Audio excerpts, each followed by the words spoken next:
Entramos ahora al último bloque de Puntal AM y ocupándonos de un tema que es realmente preocupante. Se publicaron datos de los femicidios y transfemicidios del primer semestre del año, números obviamente que impactan también la provincia de Córdoba, porque es uno de los lugares donde ocurren los femicidios o aumentan los femicidios en la provincia, en el país. Para hablar de este tema estamos en contacto con Ada Rico, que es la presidenta de la Casa del Encuentro, y que a través del observatorio Maricel Zambrano vinieron justamente siguiendo a través de los medios de comunicación, también de algunas cifras de la justicia, estas cifras que, como decíamos, siempre los ponen en alerta. Así que le damos la bienvenida a Ada para analizarlas. ¿Cómo está? Buen día.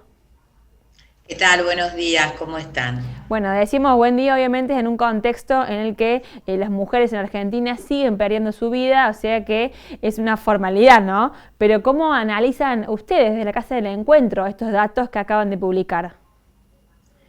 Bueno, en realidad el primer análisis que hacemos es que los feminicidios no descienden.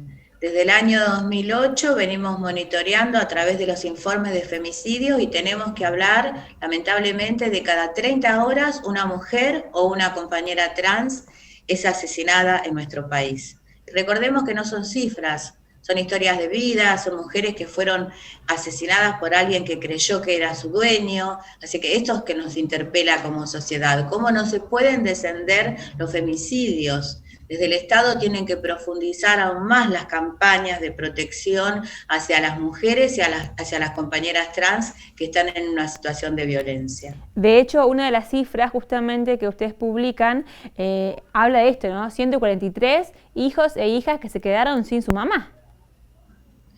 Exacto. Las víctimas colaterales las denominamos nosotras, ¿verdad? Porque son esas víctimas que quedan con una mamá asesinada, la mayoría de las veces el asesino es el padre, entonces hay que trabajar en profundidad para contener a estas niñas y niños que quedan realmente con un shock emocional muy fuerte y en donde las familias tienen que tratar de alojarlas y alojarlos y de contenerlas. Ada, ¿y cómo evaluás en estos 2 años del Ministerio de las Mujeres? Lo que está haciendo, justamente este ministerio que antes no existía en el país, que es nuevo, pero ¿qué te parece? ¿Cómo ha venido actuando? Bueno, en realidad nosotras recordemos que estamos con este aislamiento preventivo obligatorio, en algunas provincias flexibilizado y en otras no, desde el año 2020.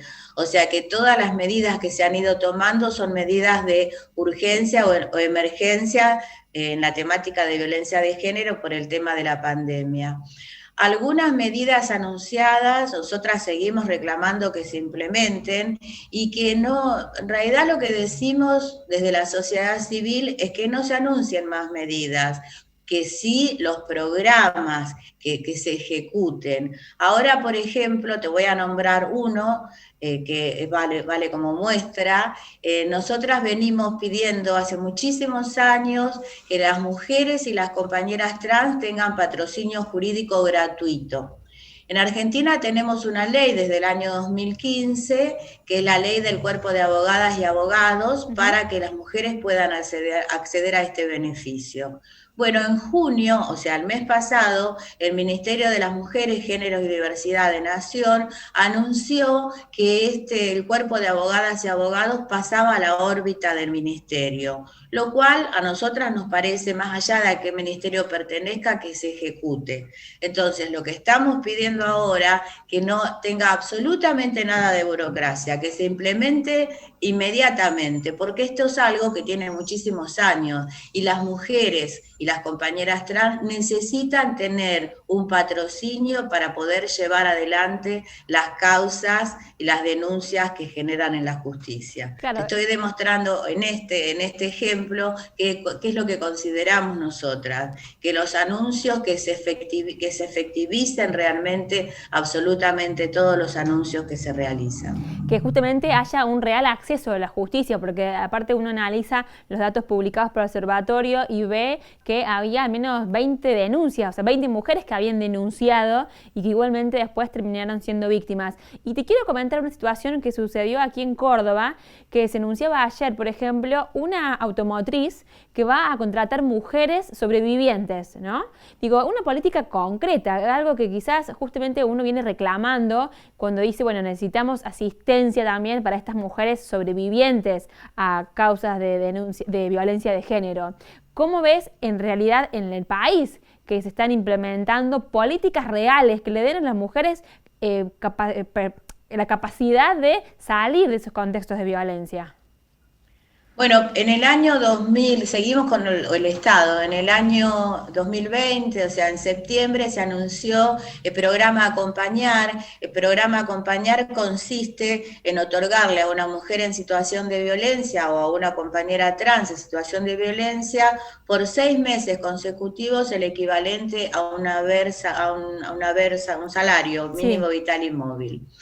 En realidad, nosotras nos alegramos muchísimo con esto porque era una forma de acompañarlas en un breve tiempo, pero darle la posibilidad de que con ella, con este aporte económico, pudiera o trasladarse de vivienda con sus hijas o hijos. Bueno, estamos a julio ya de 2021 y la realidad es que no sabemos cuántas personas han accedido a este beneficio, que no es un plan, es un beneficio para poder acompañarlas en esta situación.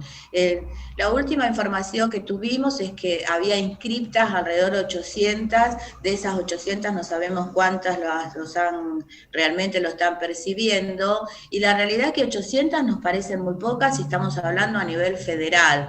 Por eso te digo, o sea, las medidas y los programas que se anuncian son buenos y tal vez nosotras no lo tenemos desde la sociedad civil para poder decir, bueno, se está llevando adelante con tal porcentaje, tantas mujeres accedieron. Yo no digo los nombres de las mujeres, sí la cantidad de personas que accedieron. Y así nos encontramos, ¿no? Que celebramos cada programa que se anuncia, porque realmente le corresponde al Estado la protección. Pero después, claro, nos queda ese tema de que no podemos saber realmente en forma concreta, lo que vos decís, en forma concreta quién está recibiendo ese acompañamiento. Exactamente, uno también del territorio ve lo mismo, e incluso, por decirlo, no me gusta decirlo así, pero en el interior, que es como que uno se queda esperando que efectivamente lleguen, que bajen estos programas. Y por último, Ada, como una de las impulsoras de Ley Brisa, te quiero preguntar en el mismo sentido, esta reparación económica que se votó, que costó tanto que los organismos del Estado articularan para finalmente poder entregar este beneficio, entre comillas, para aquellos hijos e hijas que se quedaron sin su madre y que su padre también obviamente o está acusado o preso o suicidado, puedan tener al menos una reparación económica. ¿Cómo ves la implementación de esta ley en Argentina? Bueno, volvemos a lo mismo. Vos sabés que la ley Brisa, desde la Casa del Encuentro, que somos las creadoras de esta ley, la fuimos trabajando durante muchísimo tiempo, costó muchísimo poder lograrla. De hecho, se logró primero en Cava y después a nivel nacional y está implementándose. No tenemos la cantidad de personas que han accedido. Esa es una información que tiene que ser pública. Tal vez esté en las páginas del Ministerio de las Mujeres, realmente no lo sé. Sé que hay familias que aún continúan llamándonos a nosotras, a la Casa del Encuentro, porque nos tienen como referencia, porque trabajamos muchísimo para que esta ley realmente se apruebe. Así que la realidad te voy a contestar lo mismo, no sé, tal vez sería bueno que todas estas preguntas se hicieran hacia el Estado, al Ministerio de las Mujeres, que es quien les corresponde llevar adelante estas políticas públicas y estas leyes, y bueno, y corroborar realmente en qué estadio está, porque a la sociedad civil nos cuesta muchísimo que se apruebe una ley, muchísimo. Entonces, cuando la ley existe, queremos realmente que se cumplimente. Y si hay alguna traba con el tema de los papeles, cada municipio de cada provincia de nuestro país tiene que acompañar a esa familia, porque estas familias lo necesitan, porque esta ley fue creada no como un beneficio, es un derecho, porque si el Estado no pudo proteger a esa mamá, y muchísimas veces, como lo decías antes, tenía denuncias y aún así la asesinaron, tiene que proteger a los hijas e hijos que quedaron en total desamparo. Ada, excelente todo lo que estamos charlando. Muchísimas gracias por el contacto con Puntal AM. Y bueno, como decimos, nos vamos con las alertas encendidas. Por un lado, por este flagelo, digamos, esta situación de femicidios, travesticidios, transfemicidios que no cesan en el país. Y por otro lado, este pedido concreto de justamente ver cómo están aplicándose en el territorio estas políticas y programas anunciados. Un gran saludo desde Río Cuarto.